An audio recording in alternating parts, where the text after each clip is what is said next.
Hello, I'm Jonathan Dunsky, author of the Adam Lapid Mysteries. On this channel, I often talk about crime fiction that I read and loved, and in today's video, I'm continuing my review of the Matthew Scudder series. I'll be talking about Book 4, A Stab in the Dark. In previous videos, I reviewed books 1 through 3 in the series. You can find a link in the description below to a playlist that includes all those reviews.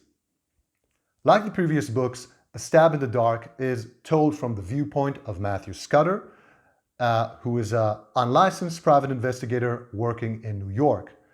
As we learned in the previous books, Scudder used to be a police detective on the NYPD. He served for 15 years until he quit his job one day after being involved in a shooting accident.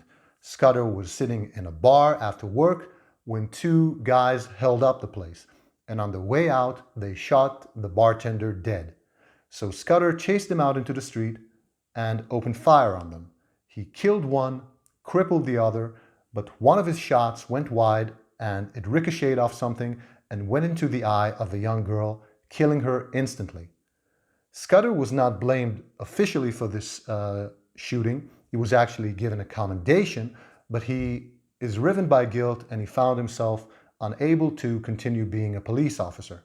So he quit his job, but he didn't just quit his job, he also quit his life in general. He left his wife, he left his two boys, and he moved into a residential hotel in Manhattan, and now he spends much of his time just sitting in bars and drinking way too much. And Scudder occasionally works off the books as a private investigator. He does what he terms favors to people, basically meaning he takes on cases for them, and they in turn reward him with gifts, which is just money for his work. So he doesn't issue receipts, he doesn't fill out reports. He just does his job and gets paid for it whenever a case just lands, comes his way. So in A Stab in the Dark, Scudder is hired to investigate the murder of a young woman called Barbara Ettinger. Ettinger was murdered a few years before the beginning of the book, and her death at the time was attributed to a serial killer nicknamed the Ice Pick Prowler. He was nicknamed that way, as you can imagine, because he would kill his victims with an ice pick. What the police didn't tell the public was that the Ice Pick Prowler had a signature. He would stab his victims in the eyes. Barbara Ettinger was stabbed only in one eye, but still, because she was killed with an ice pick, her death was believed to have been the work of that same serial killer.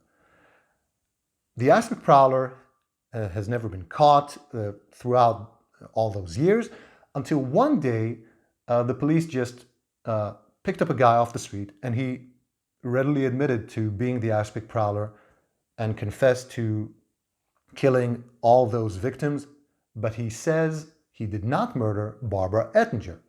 And the police are able to establish that this is true. He has an ironclad alibi for the day in which Barbara Ettinger was killed.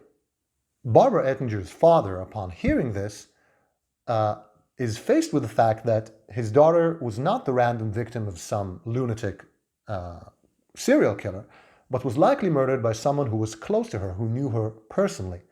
And he wants the case reopened. But the chance that the police will put in a lot of effort into investigating this case, which is very cold and for which there are no new leads, is very low. So he turns to Matthew Scudder and hires him to investigate the case instead. Scudder was actually still a police detective when Barbara Ettinger was murdered, and he was actually on the scene or at the scene of the crime in her apartment, and he remembers seeing her body lying there. So he has a sort of vague connection to the case. He has sort of a hazy recollection of how the place looked, and he agrees to take on the case.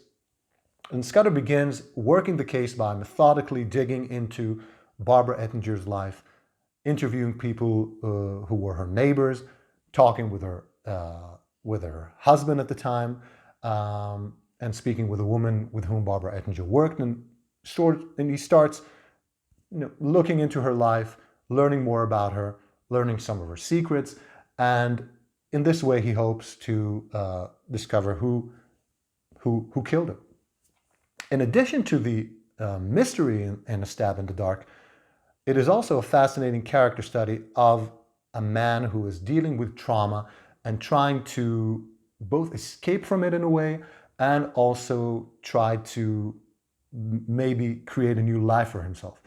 And one of the arcs of at least the first 5 Matthew Scudder novels is the way that Scudder deals with his drinking. It's quite clear from book 1 that Scudder is an alcoholic, and his drinking gradually gets worse and worse with each book, and also the effects of his drinking on him, on his health, and also on his actions. In A Stab in the Dark, his drinking problem becomes something that he can't avoid as readily as he did in books 1 through 3, because he meets a woman who is herself an alcoholic, and she recognizes this about herself.